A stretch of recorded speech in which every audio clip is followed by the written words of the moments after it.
Chapter 11. 60 seconds, that's how long we're required to stand on our metal circles before the sound of a gong releases us. Step off before the minute is up, and landmines blow your legs off. 60 seconds to take in the ring of tributes, all equidistant from the cornucopia, a giant golden horn shaped like a cone with a curved tail, the mouth of which is at least 20 feet high, spilling over with the things that will give us life here in the arena. Food, containers of water, weapons, medicine, garments, fire starters. Strewn around the cornucopia are other supplies, their value decreasing the farther they are from the horn. For instance, only a few steps from my feet lies a 3-foot square of plastic. Certainly it could be of some use in a downpour, but there in the mouth, I can see a tent pack that would protect from almost any sort of weather, if I had the guns to go in and fight for it against the other 23 tributes, which I have been instructed not to do. Okay, so Katniss goes up into the arena and for 60 seconds you have to stay still because they're on a platform, no, and for 60 seconds they have to stay still and it's counting down, and the moment those 60 seconds are up, it's up to you what you want to do. You can run away or you can run to the cornucopia because all of the tributes, they're all surrounding a cornucopia. And as it mentioned, the cornucopia is this kind of giant golden horn full of food and weapons and supplies. And so, as a tribute, it's up to you whether you're gonna run for the cornucopia and try to get weapons, but it's very dangerous, no, because the other tributes might also go there, alright? Or to run away from the cornucopia. And surrounding the cornucopia are more supplies, but the further away it is from the cornucopia, the less valuable the supplies are. So right away, it's kind of fun to ask yourself what you would do. Would you run for the cornucopia to try to get the good supplies? Would you try to get the less nice supplies? Or would you just run away, okay, as quickly as you can and not try to get into the fights that might happen in the cornucopia, no? And for these supplies and for these weapons, you should ask yourself that. What kind of tribute will you be? We're on a flat, open stretch of ground, a plain of hard, packed dirt. Behind the tributes across from me, I can see nothing, indicating either a steep downward slope or even a cliff. To my right lies a lake, to my left and back, sparse, piney woods. This is where Haymitch would want me to go immediately. I hear his instructions in my head. Just clear out, put as much distance as you can between yourselves and the others, and find a source of water. Okay, so Haymitch's advice to Katniss is don't go for the supplies. Just run. Just run and try to find a source of water. But it's tempting, so tempting, when I see the bounty waiting there before me. And I know that if I don't get it, someone else will. That the career tributes who survive the bloodbath will divide up most of these life-sustaining spoils. Something catches my eye. There, resting on a mound of blanket rolls, is a silver sheath of arrows and a bow already strung, just waiting to be engaged. That's mine, I think. It's meant for me. I'm fast. I can sprint faster than any of the girls in our school, although a couple can beat me in distance races. But this 40-yard length, this is what I am built for. I know I can get it. I know I can reach it first. But then the question is, how quickly can I get out of there? By the time I've scrambled up the packs and grabbed the weapons, others will have reached the horn, and 1 or 2 I might be able to pick off. But say there's a dozen at that close range, they could take me down with the spears and the clubs or their own powerful fists. Still, I won't be the only target. I'm betting many of the other tributes would pass up a smaller girl, even one who scored an 11 in training to take out their more fierce adversaries. Haymitch has never seen me run. Maybe if he had, he'd tell me to go for it. Get the weapon, since that's the very weapon that might be my salvation, and I only see one bow in that whole pile. I know the minute must be almost up and will have to decide what my strategy will be, and I find myself positioning my feet to run. Katniss!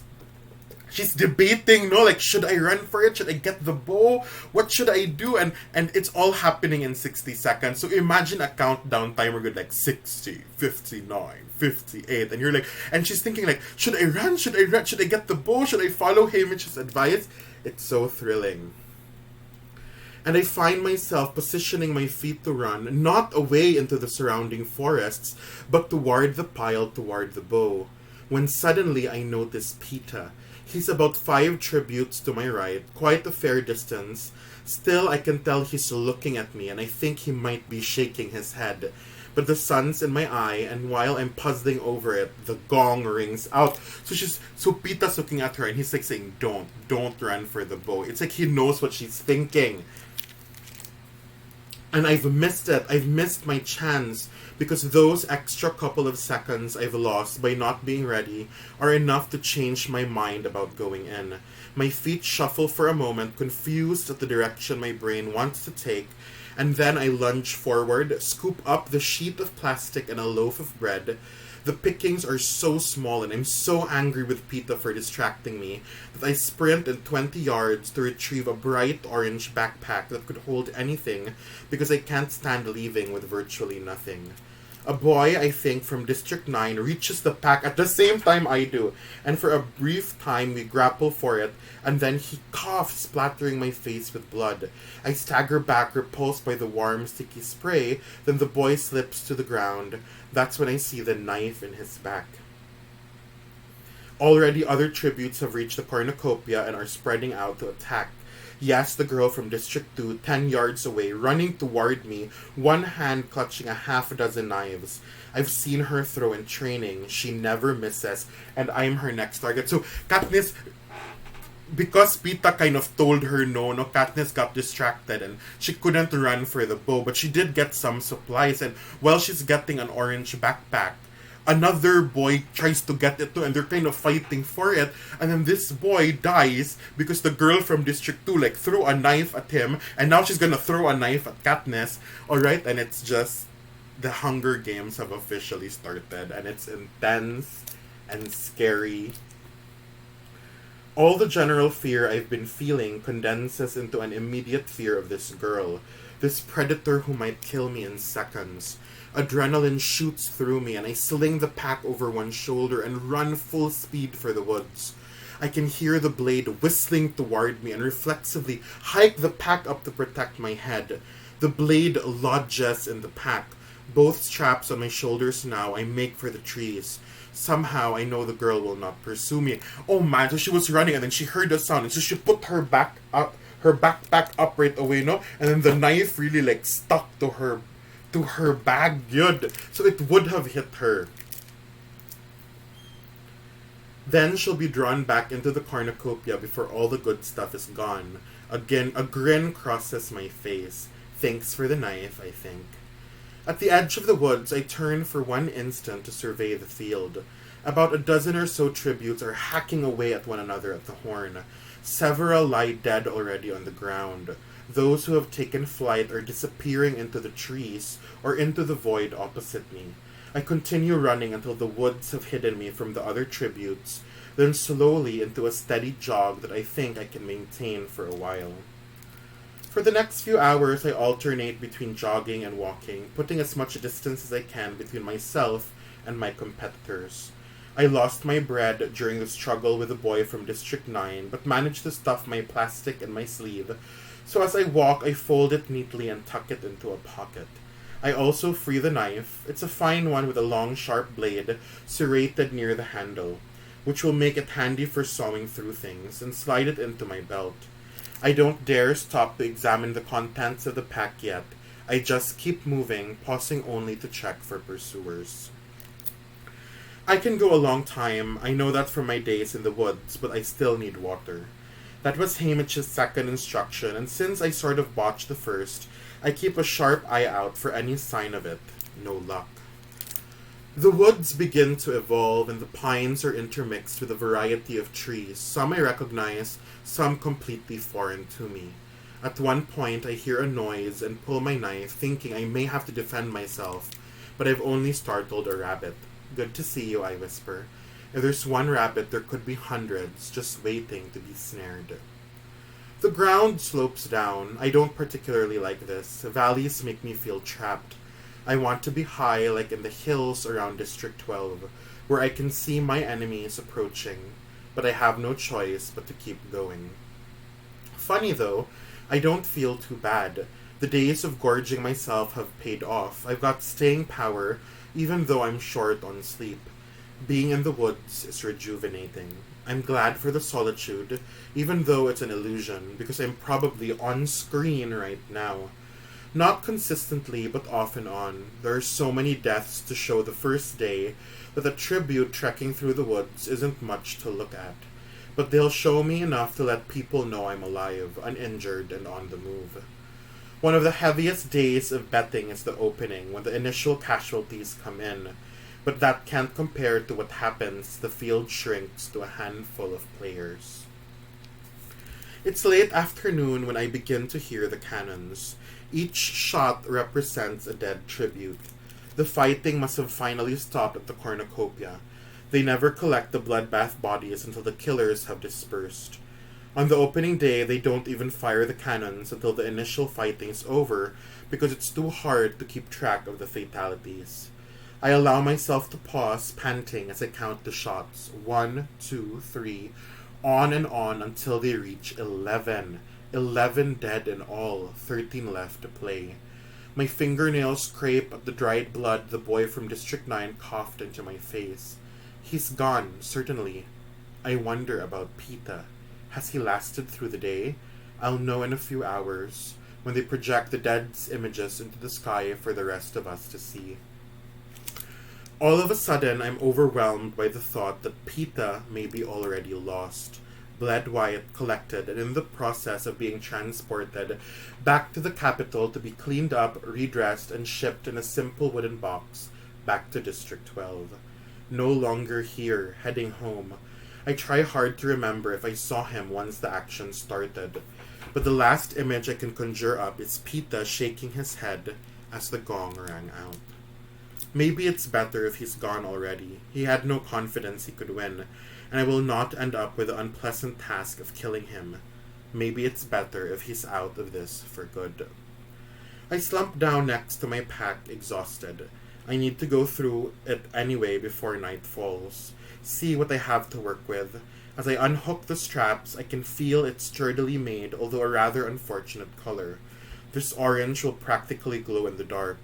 I make a mental note to camouflage it first thing tomorrow. I flip open the flap. What I want most right at this moment is water. Hamish's directive to immediately find water was not arbitrary. I won't last long without it. For a few days, I'll be able to function with unpleasant symptoms of dehydration, but after that, I'll deteriorate into helplessness and be dead in a week tops. I carefully lay out the provisions. One thin black sleeping bag that reflects body heat, a pack of crackers, a pack of dried beef strips, a bottle of iodine, a box of wooden matches, a small coil of wire, a pair of sunglasses, and a half-gallon plastic bottle with a cap for carrying water that's bone dry. No water. How hard would it have been for them to fill up the bottle? I become aware of the dryness in my throat and mouth, the cracks in my lips. I've been moving all day long. It's been hot and I've sweat a lot. I do this at home, but there are always streams to drink from, or snow to melt if it should come to it. As I refill my pack, I have an awful thought. The lake. The one I saw while I was waiting for the gong to sound. What if that's the only water source in the arena? That way they'll guarantee drawing us in to fight. The lake is a full day's journey from where I sit now, a much harder journey with nothing to drink. And then, even if I reach it, it's sure to be heavily guarded by some of the career tributes. I'm about to panic when I remember the rabbit I startled earlier today. It has to drink too, I just have to find out where. Twilight is closing in and I am ill at ease. The trees are too thin to offer much concealment. The layer of pine needles that muffles my footsteps also makes tracking animals harder when I need their trails to find water. and I'm still heading downhill, deeper and deeper into a valley that seems endless.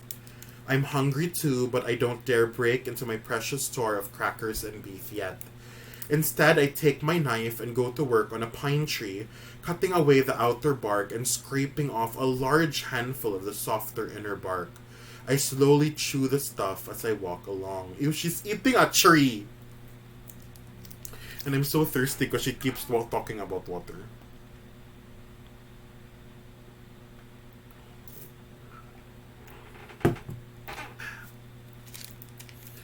After a week of the finest food in the world, it's a little hard to choke down. But I've eaten plenty of pine in my life. I'll adjust quickly. In another hour, it's clear I've got to find a place to camp. Night creatures are coming out. I can hear the occasional hoot or howl, my first clue that I'll be competing with natural predators for the rabbits. As to whether I'll be viewed as a source of food, it's too soon to tell. There could be any number of animals stalking me at this moment. But right now, I decide to make my fellow tributes a priority. I'm sure many will continue hunting through the night. Those who fought it out at the cornucopia will have food, an abundance of water from the lake, torches or flashlights, and weapons they're itching to use. I can only hope I've traveled far and fast enough to be out of range. Before settling down, I take my wire and set 2 twitch-up snares in the brush. I know it's risky to be setting traps, but food will go so fast out here, and I can't set snares on the run. Still, I walk another 5 minutes before making camp. I pick my tree carefully, a willow, not terribly tall, but set in a clump of other willows, offering concealment in those long flowing tresses. I climb up, sticking to the stronger branches close to the trunk, and find a sturdy fork for my bed. It takes some doing, but I arrange the sleeping bag in a relatively comfortable manner. She's eating a tree, she's sleeping in a tree, she's doing everything with a tree, okay? Trees are awesome. I place my backpack in the foot of the bag, then slide in after it.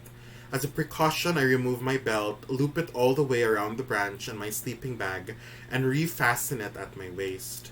Now if I roll over in my sleep, I won't go crashing to the ground. I'm small enough to tuck the top of the bag over my head, but I put on my hood as well. As night falls, the air is cooling quickly. Despite the risk I took in getting the backpack, I know now it was the right choice. This sleeping bag radiating back and preserving my body heat will be invaluable. I'm sure there are several other tributes whose biggest concern right now is how to stay warm, whereas I may actually be able to get a few hours of sleep, if only I wasn't so thirsty. Night has just come when I hear the anthem that precedes the death recap. Through the branches I can see the seal of the capital, which appears to be floating in the sky. I'm actually viewing another screen, an enormous one that's transported by one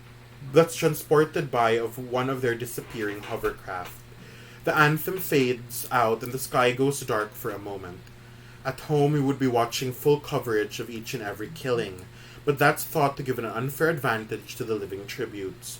For instance, if I got my hands on the bow and shot someone, my secret would be revealed to all. No, here in the arena, all we see are the same photographs they showed when they televised our training scores. Simple headshots.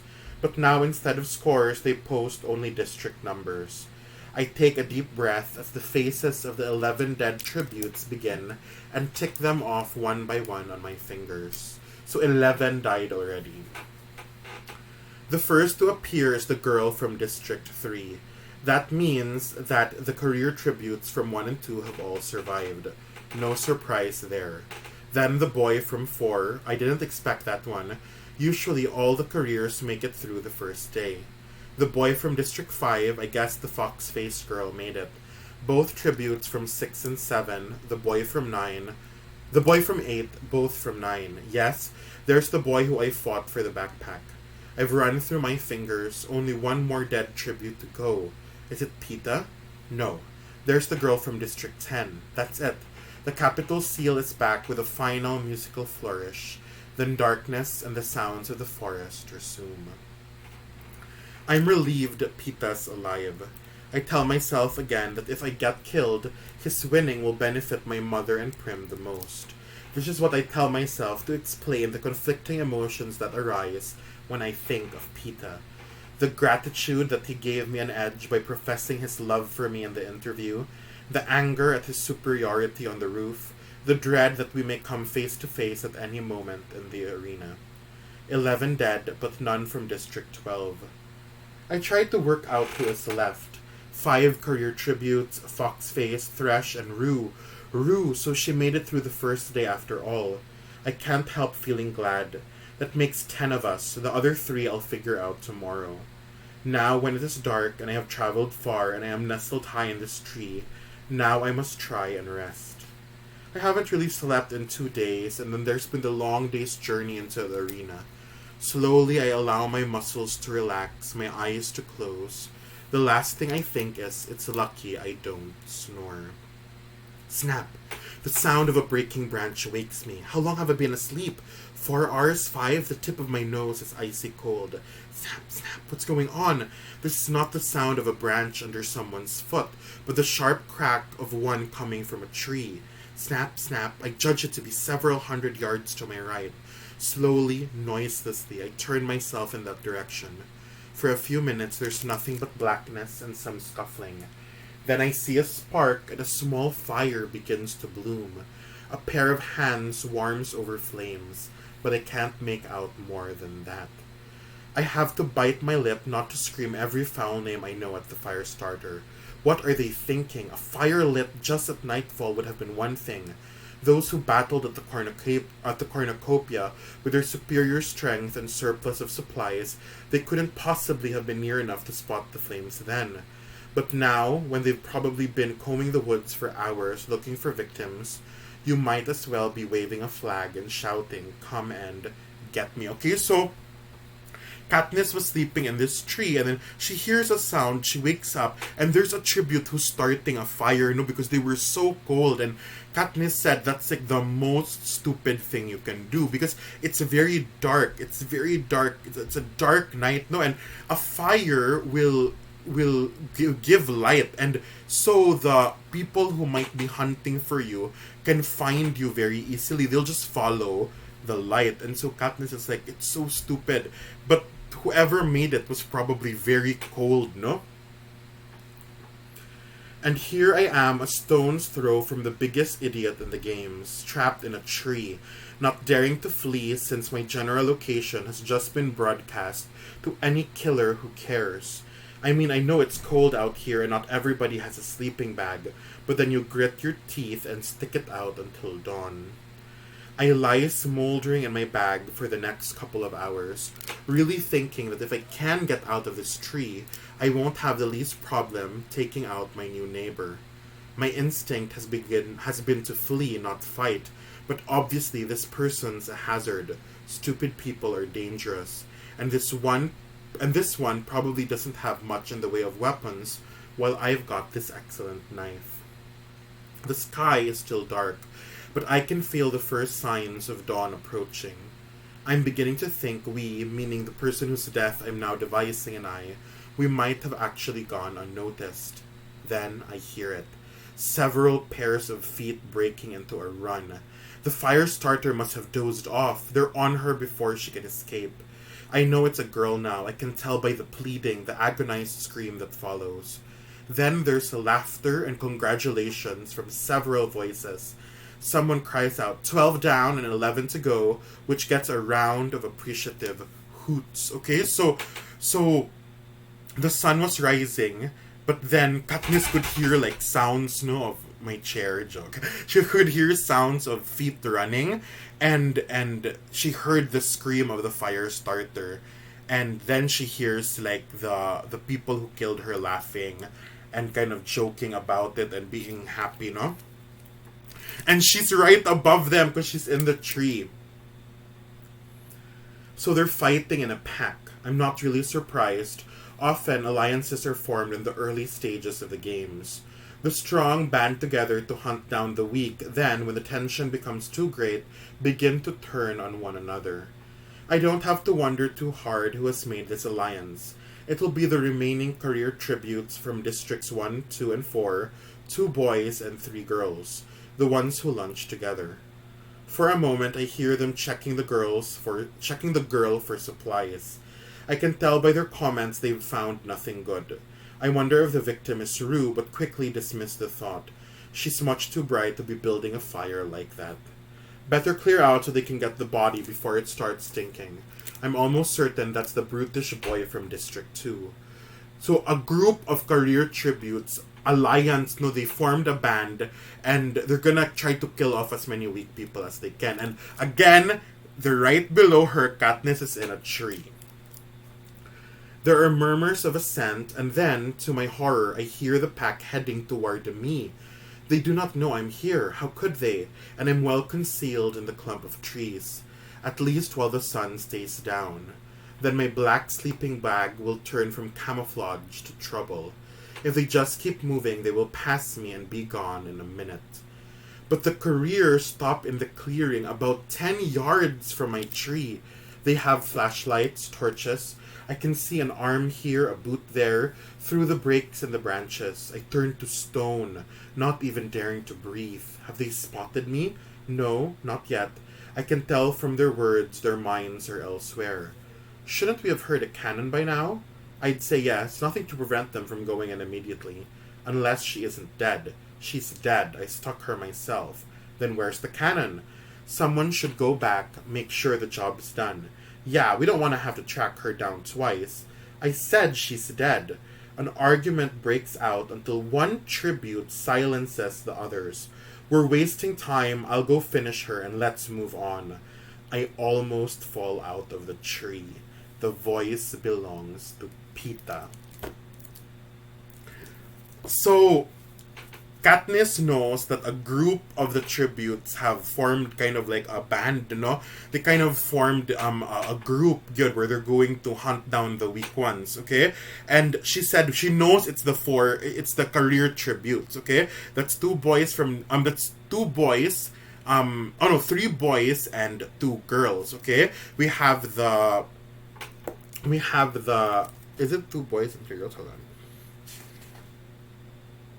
2 boys and 3 girls, okay? A boy from District 1, a girl from District 1, a boy from District 2, a girl from District 2, and then a girl from District 4. That's who Katniss thought, no? Because she said there are probably 5 people in this group. But then, as they're talking, one of them talks and she recognizes the voice. And it turns out to be Pita. So Pita joined this alliance, no? He joined this group of killers. And he's following them around and he's helping them out. And Katniss is so shocked. She's so shocked she almost falls out of her tree. Okay, because she's like, Pita joined the career tributes. And the career tributes are always the most ruthless. No, they're always the most bloodthirsty and the most savage and the most strong. And Pita is in this group. He joined their group. And Katniss can't believe it. That is chapter 11.